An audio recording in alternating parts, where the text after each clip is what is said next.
এদেশের হিন্দু, বৌদ্ধ, খ্রিস্টানরা তাদের স্বাধীনভাবে ধর্ম পালন করবে, বাধা দেওয়ার মতো কেউ থাকবে না। ইসলামী হুকুমত হয় প্রত্যেকটা খ্রিস্টান, হিন্দু, বৌদ্ধরা তাদের ব্যবসা প্রতিষ্ঠানগুলি নির্বিঘ্নে ব্যবসা করবে। সেখানে গিয়ে কেউ চাঁদা তোলার সাহস কেউ দেখাতে পারবে না। ইসলামী হুকুমত হয় তাহলে কাউর সুন্দরী মেয়েদের প্রতি কেউ রূপ দৃষ্টিতে তাকাতে পারবে না।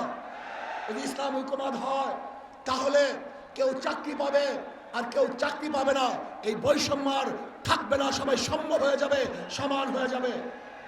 ইসলামী হুকুমত হয় কে আওয়ামী লীগ, কে বিএনপি, কে জাতীয় পার্টি, কেউ জাসদ, কে বাসদ দেখার করে বিষয় নয়। যারা অন্যায় করবে না তারা বাংলাদেশের প্রত্যেকটা জায়গায় নির্বিঘ্নে হাঁটতে পারবে, বুক উঁচা করে হাঁটতে পারবে। আর যারা দোষী আমার দলের হলেও তাকে জেলখানায় ঢুকে পড়তে হবে। যদি ইসলামী হুকুমত হয় তাহলে কি হবে? কাঁদবো সবাই সমৃদ্ধভাবে, একই সাথে কাঁদবো, হাসবো সবাই, একই সাথে হাঁটবো, খাবো একই সাথে খাবো, বস্ত্র পরিধান করবো সবাই, একই সাথে বস্ত্র পরিধান করবো, থাকবো তো সবাই একই সাথে বসবাস করবে ইনশাআল্লাহ। ইসলাম হুকুমত হয় আমি সেই দিনের অপেক্ষা আছি যেই দিন দেখবো আমাদের বাংলাদেশের প্রত্যেকটা নাগরিক দরিদ্র সীমার উপরে চলে গেছে।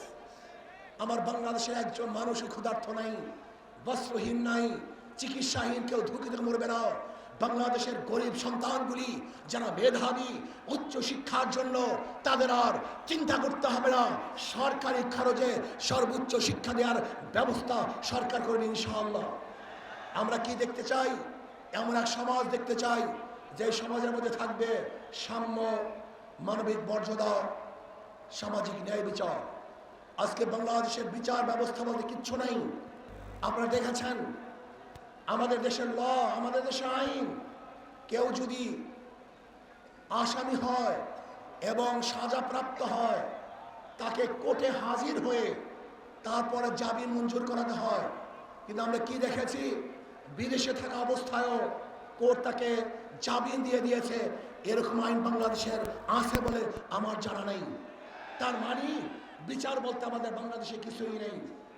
আজকে এই সমাবেশ দেখে একমাত্র জালেমরাই এবং চাঁদাবাজরাই তারা বেজার হতে পারে, তাদের মন খারাপ হতে পারে, কিন্তু যারা বাংলাদেশের উন্নয়ন চায়, উন্নতি চায়, তাদের আজকে খুশির আর শেষ সীমা নাই, তারা খুশিতে ভাগ ভাগ হয়ে আছে। আসুন আমরা যদি ইসলামী দল করি, ইসলামী সংগঠন করি, মিথ্যা বলবো না, ধোঁকাবাজি করব না। আমাদের চরিত্র আখলাককে মজবুত করতে হবে।